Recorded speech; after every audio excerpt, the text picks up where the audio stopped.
నిన్ను ధ్యానించుచుండగా హర్షించనే నా హృదయం, నిన్ను స్తుతించుచుండగా కలుగునే ఘన విజయం. నిన్ను ధ్యానించుచుండగా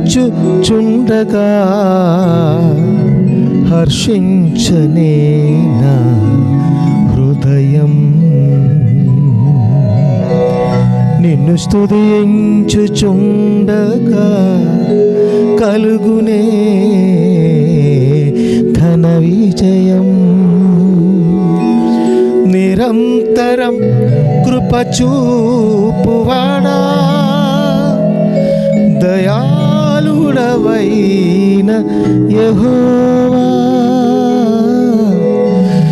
నిరంతరం కృప చూపువాడా, దయాళుడవైన యెహోవా, దయాళుడవైన యేసయ్యా.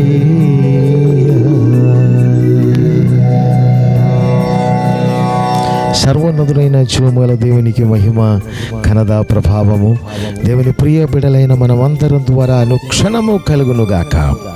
ఈ దినము శుభజీవ వచనము సత్కీర్తన 4వ అధ్యాయము 6వ వచనము శ్రద్ధగా వింటామా? మాకు మేలు చూపువాడెవడని పలుకువారనేకులు, యెహోవా నీ సన్నిధి కాంతి మా మీదే ప్రకాశింపచేయుము. ప్రియమైన వారలారా, అనేకులు మిమ్మల్ని చూసి మీకు ఎవరు మేలు చేస్తారో చూద్దాం,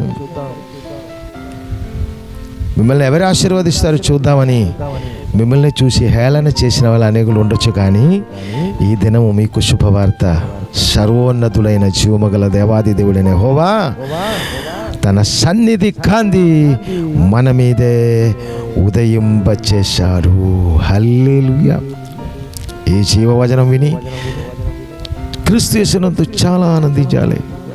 ఈ జీవవచనం మీరు పరిపూర్ణముగా నమ్మి నాతో కలిసి ప్రార్థన చేయడానికి తల ఉంచాలని మనవి చేసుకున్నాను. ఈ ఉదయకాలమే ప్రార్థన చేద్దాం. పరిశుద్ధుల అత్యంత క్షేమ అభివృద్ధి కలిగినటువంటి జీవవచనం ఈ దినము మాకు ఇచ్చినందుకు స్తోత్రాలు. యెహోవా నీ సన్నిధి కాంతి మా మీదే ప్రకాశింపచేయము.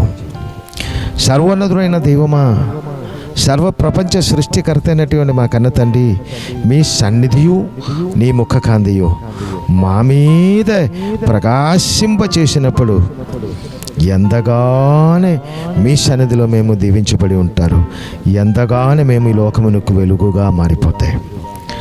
అటువంటి దీవెనలన్నిటితో మమ్మల్ని దీవించి మీ మహిమార్థము ఉన్నత స్థాయిలో సమస్త విషయములలో ఆశీర్వాదం నడిపించుమని మా రక్షకుడు ప్రాణనాథుడు యేసుక్రీస్తు నందు స్తుతించి ప్రార్థించి వేడుకుంటున్నాను మా కన్న తండ్రి.